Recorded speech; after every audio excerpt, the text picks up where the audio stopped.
the best World Cup of all of the World Cups. This one's the best. I love how all the British commentators are like, this is the greatest World Cup of all time, in all of history. And we American guys are just like, sure, I'll take your word for it. I guess. So we don't, I mean, honestly, I thought the World Cup was an item on Antiques Roadshow before this whole thing started. So, but this is definitely better than Antiques Roadshow. This is at least twice as good.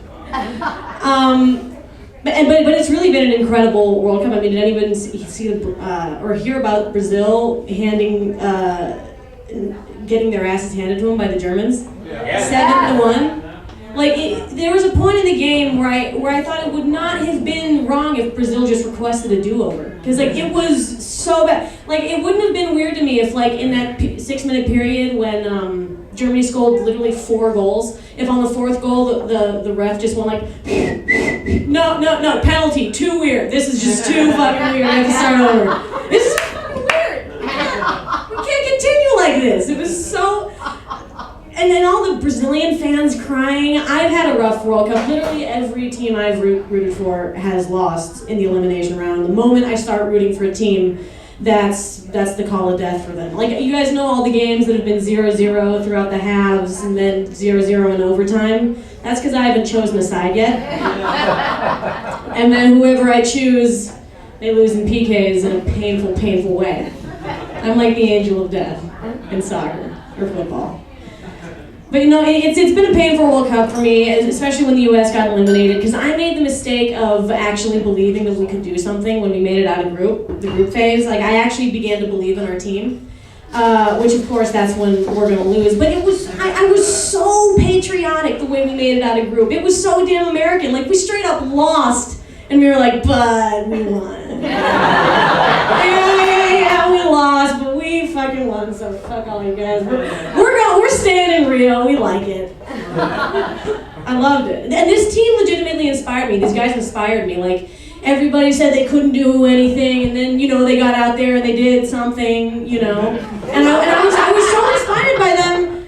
Like, as a human being, I remember there was a point in the Ghana game, which was the first game they played, where, you know, they were running and jumping and kicking that ball hard. Like, they were working hard, they were leaving it all on the field, and there was a point at which I thought to myself, this thought went through my head, I was like, you know what?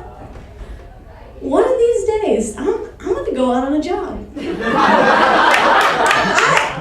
don't know when it's going to happen, but these fucking guys, they make it look good.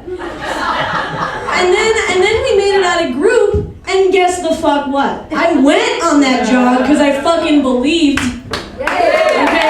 Thank you. And it is not as glorious as it looks.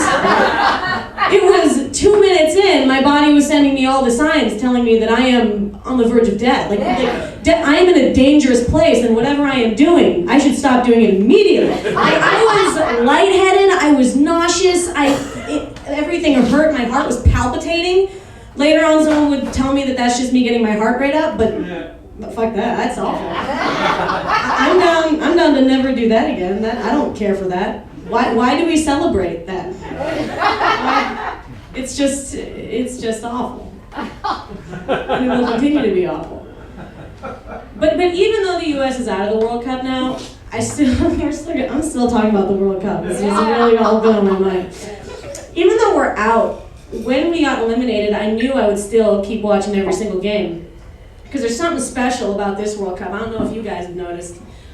Something beautiful that brings me, and I think the rest of the world, back to the game, every single game, and that is the pre-show graphics, hands down. I don't know, again, how close you guys have been watching, but the directors, producers, whatever geniuses are in charge of coverage this time around, have decided that when the game starts, before the game, when we're introduced to the starting 11 players on each, 11 players start for each team, by the way, this is how soccer works, 11 on each side, and when we're told their name, directly next to their name, they play a graphic of the player going like, just, he's doing this, or at least he's supposed to.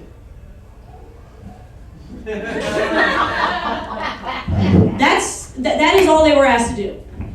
And the beauty of it, the important thing to remember, is that it does not matter how long it takes the guy. They're not cutting to the next guy until the first guy's front and center, arms folded. And it does not matter how long it takes. And sometimes it takes a fucking long time. It's very uncomfortable.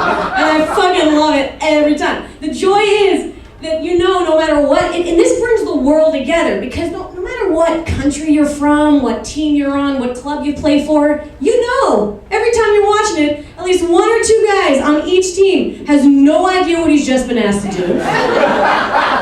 Cannot for the life of him figure it out, and is very uncomfortable. He's extremely uncomfortable, and that's great for me, but terrible for him. Maybe all the directors involved, it's tough. I mean, I can only imagine that they only got one shot to nail it, because when you think about it, when the World Cup started, there were 8 groups of teams, 4 teams in each group, 23 guys on each team, so that's 3 million or something. I'm no economist, but I'm assuming that's in the ballpark. Or a soccer pitch. Sorry, that was off the cuff. I apologize, no more of that. But yeah, no, I have to imagine that they only got one shot to nail it, but there is a big part of me that wants to believe that somewhere in this world there are hours and hours of outtakes of players just trying to nail it, and the director's giving them angry notes from off screen, that's just great television. I don't give a shit where you're from. You just gotta enjoy that. I've loved that the World Cup is being played in the afternoon during the day, because now it gives me an excuse to watch TV all the time, because now I'm just being patriotic, I refuse to not support our troops abroad. The soccer players could be troops too, If you're not rooting for America, the terrorists win, and I refuse to let that happen. Never forget. I haven't. Maybe you guys have. I don't know. But I watch a lot of TV, I watch a lot of movies. It's no longer fun, I realize, to watch movies with my parents. Because when you're a kid and you're watching movies with your parents, you ask them questions, because you don't know what the fuck, you don't know what's happening. You're a kid. All the innuendo goes over your head. But the older you get, the more you understand, the less you have to have your parents answering your questions. But sometimes your parents are still answering questions that you're not necessarily answering. They're always in parent mode. Exhibit A. A couple months back, my parents and I went to Captain Phillips together. And we sat in the theater, and we all know what Captain Phillips is about. Tom Hanks gets robbed by pirates, And we're sitting in the theater, it's me, my dad, my mom. And the moment Captain Phillips starts, the movie starts, Tom Hanks walks out on the screen, and my dad goes, yeah, he's like, Tom Hanks. And I was like, yeah, is that it? That's all? Yeah. Okay. Fast forward half an hour, the pirates are on their way. They're in their little skippy boat, and they're on the way to that big ship. My mom, remember, is on the other side of my dad, and suddenly she starts rustling around. She starts climbing over my father to get to me. She goes, Emilia. And I'm like, yeah. She's like, Tom Hanks has no idea those pirates are coming for a ship. No idea. And I was like, yeah, I know, Mom. All right, thank you. You guys have been great.